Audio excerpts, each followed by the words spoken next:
దేవునికి స్తోత్రం. ప్రియమైన వారలారా, రక్షకుడును ప్రభు అయిన యేసుక్రీస్తు వారి నామంలో మీకు శుభములు, వందనాలు తెలియజేస్తూ ఉన్నాం. దేవుడు మిమ్మలను, మీ బిడ్డలను, మీ కుటుంబములను దీవించి ఆశీర్వదించునుగాక. ఆమెన్. God bless you. దేవునికి స్తోత్రం. హల్లెలూయా. ప్రియమైన దేవుని బిడ్డలారా, ఈ దినాన మనము ఒకసారి మనం పరిశీలన చేసుకుంటే, రక్షించబడి ఈ విశ్వాస యాత్రలో వెళ్తున్నటువంటి మనకి అనేక సందర్భాల్లో కోపం వస్తూ ఉంటుందండి.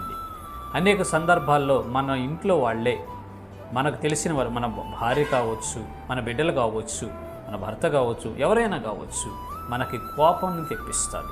కొన్ని సందర్భాల్లో మనకు నచ్చని పనులు చేసి కొన్ని నష్టాలు కలిగించి మనకు కోపాలు తెప్పించి మనము కోపపడేలా చేస్తారు. అయితే ఆ కోపం అనేది సూర్యుడు అస్తమించే వరకు ఉండకూడదు. కోపపడండి కానీ పాపము చేయబాకండి అని పరిశుద్ధ లేఖనాలు మనకు తెలియజేస్తున్నాయి. ఒకసారి చూద్దాము. ఎఫెసీయులకు రాసినటువంటి పత్రిక 4వ అధ్యాయము 26వ వచనం మనం చూస్తే, దేవుడు తన దాసుని ద్వారా ఈ రీతిగా మాట్లాడుచూ ఉన్నాడు.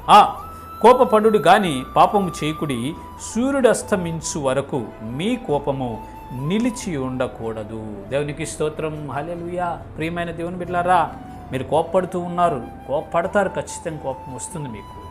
అయితే మీరు కోపపడండి కానీ పాపము చేయకండి. కోపపడండి కానీ పాపము చేయకండి. మీరు కోపం ఉంచుకొని సూర్యుడు అస్తమించు వరకు ఆ కోపం నిలిచి ఉండకూడదు. సూర్యుడు అస్తమించే లోపు ఆ కోపం తగ్గిపోవాలి మీకు. కొంతమంది నేను గమనిస్తాను, వారికి అలిగితే 2-3 రోజులు ఇక ఎవరితో మాట్లాడరు, కోపంగా ఉంటారండి. కోపంగా ఉంటారు. భార్యతో మాట్లాడరు, బిడ్డలతో మాట్లాడరు, భర్తతో మాట్లాడరు, బిడ్డలతో మాట్లాడరు. బిడ్డలైతే అసలు తల్లిదండ్రులతోనే మాట్లాడటం మానేస్తారు. రోజులు మానేస్తారు. ఏంటండి అది? వాక్యానికి విరుద్ధం అది. దేవుని దుఃఖపరచటం అది. ఇక్కడ పరిశుద్ధ లేఖనాలు ఏమని సెలవిస్తున్నాయి అంటే, మీ కోపము సూర్యుడు అస్తమించు వరకు నిలిచి ఉండకూడదు అని సెలవిస్తుంది. రక్షించబడి విశ్వాసులుగా చెప్పబడుతూ విశ్వాస యాత్రలో కొనసాగబడుతున్నటువంటి ఓ విశ్వాస వీరులారా, పరలోక పౌరులారా, దయచేసి గమనించండి. మీరు కోపడ్డ సందర్భాలు మీ జీవితములలో ఎన్నెన్నో ఉన్నాయి. రోజుకు ఒకసారన్నా కోపపడుతూ ఉంటారు కొంతమంది.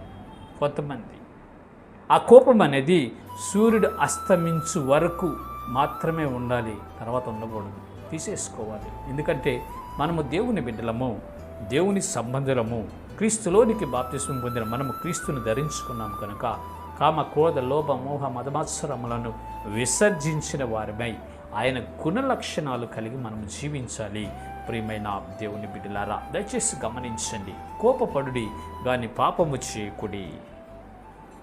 ఆ కోపమును సాయంత్రము సూర్యుడు అస్తమించు వరకు మాత్రమే ఉండాలి, కానీ అస్తమించేదాకా ఇక ఉండకూడదు అని పరిశుద్ధ లేఖనాలు సెలవుస్తాయి. ప్రియమైన దేవుని బిడ్డ, ఓ సహోదరి, సహోదరుడా, మరి నీవు కోప్పడి రోజులు ఉంటున్నావా? నీవు కోప్పడి వారమంతా ఉంటున్నావా? నీవు కోప్పడి 10 దినాల వరకు ఉంటున్నావేమో ఒకసారి పరిశీలన చేసుకొని నిన్ను నీవు సరి చేసుకొని నీ కోపాన్ని తీసివేసుకొని శాంతము వహించి దేవునికి నీవు నీ సమస్యను అప్పగించినప్పుడు ఆయన సమస్తమును సాల్వ్ చేసి నిన్ను క్షేమ స్థితిలోను ఆశీర్వాదక స్థితిలో ఉంచుతాడు.